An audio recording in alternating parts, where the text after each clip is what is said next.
The Democrat Party is the party of criminals. You can't make this up. Congresswoman Maxine Dexter here, coming to you from El Salvador. I flew here last night with 3 of my colleagues to demand that Kilmar Ábrego García be released. He is being held in violation of a Supreme Court order expressly telling the Trump administration to effectuate and facilitate his coming home. That is being ignored.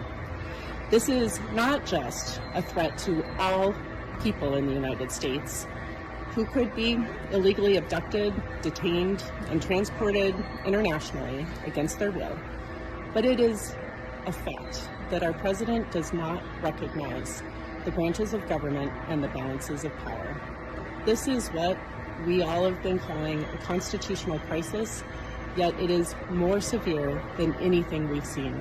We cannot stay silent. We must stay loud. I am here because I refuse to wait for something to happen. We are here to release Kilmar Ábrego García. This is Congresswoman Yasemin Ansari. After a long day, we have arrived in El Salvador. I am here with several of my colleagues to demand that Donald Trump release Kilmar Ábrego García, union member, Maryland man who was wrongfully detained and deported, has never been convicted of a crime, and who the United States Supreme Court has ruled 9-0 unanimously the United States must facilitate his return. Last night, I had a town hall in my district where a woman came and said her son, who is Salvadoran, they are scared to travel this summer because what if what happened to Kilmar García happens to them? If there's not due process for Kilmar, there will be no due process for anyone. We want to make sure that Kilmar is still alive. We want to make sure that he has access to counsel. We want to make sure that the United States does what it's supposed to do, follow the Supreme Court of the United States and release him. And we are here fighting for the future of our democracy. I won't stop trying, and I can assure the president, the vice president, that I may be the first United States senator to visit El Salvador on this issue, but there will be more, and there will be more members of Congress. And we also demand the return of Kilmar Ábrego García in El Salvador. And we tell President Bukele, if we believe in democracy, he must be returned. It is criminal that he is being held abroad. And we demand these things because we do have power in this moment. All of us do. Everyday people do. These people are insane. So she mentioned President Trump, right? Please listen to this. Ábrego García down in El Salvador. Do you encourage other Democrats to fly down to El Salvador to meet with this illegal alien who's an accused wife beater? I like this guy. See, now this is the kind of reporter we like. There aren't enough of them. We got to get some more of them. But no, I appreciate that question. No, look, he's a fake. I know him. I know them all. They're all fake, and they have no interest in that prisoner. That prisoner's record is unbelievably bad. If you would go into the room, you might. If you would, Caroline, maybe go into the room and see if you can find that little slip. I wrote some things down. We got a little biography of him. Did you help set up that? Not a very innocent guy. You're talking about Ábrego García. Is that the one? Yeah.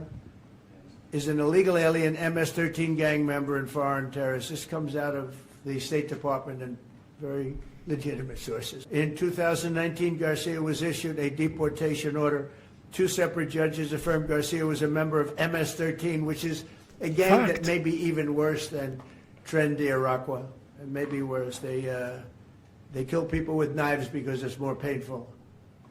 Very famous for the knifing and killing of 2 young 16-year-old girls walking to school one day, and they sliced them up into little pieces and killed them. That's MS13. That's sad.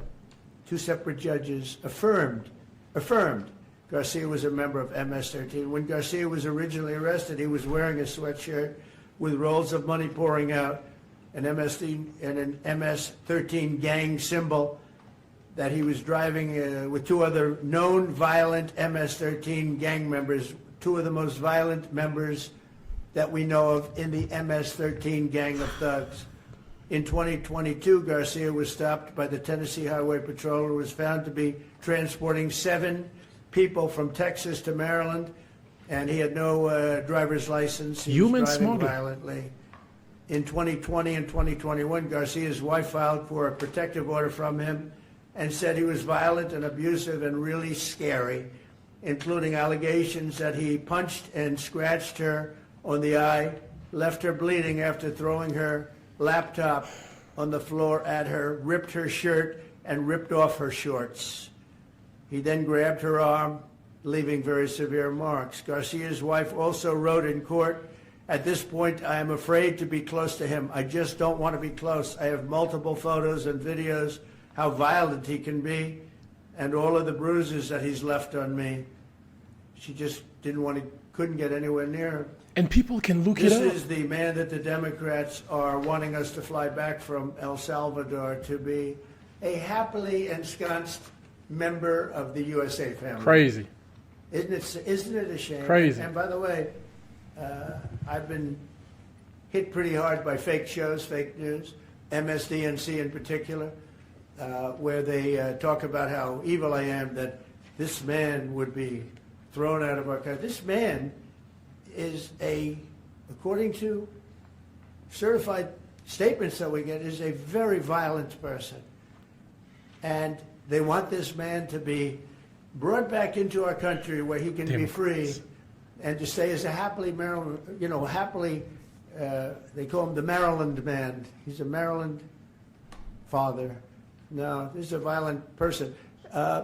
Who they don't talk about is that wonderful angel mom who lost her daughter, who had 5 beautiful children, and she was killed violently. And, she spoke, and she spoke unbelievably. I saw it. And the fake news didn't pick it up. She spoke. She was in tears. She's devastated. Her life is, essentially, she's told me her life is like over. But there was I think no stories. Isn't that true? No stories. Yes, 0 stories. It was the most emotional thing. Everybody that watched it, they couldn't believe it. The fake news refused to put it up. So it's fake news. Very sad. And yet they talk about this guy like he's an angel. See the angel up there? They think he's like that, like a little angel. God bless President Trump. I'm going to leave you with this report from ABC News. It says here, according to court document, this gang member slapped his wife, hit her with object, and detained her against her will. But this Democrat lady is in El Salvador trying to save him? Why? How? This is so weird. What type of evil is this? You let me know what you think about this in the comment section. Democrats have lost their mind. God bless you and your family. Catch you on the next one.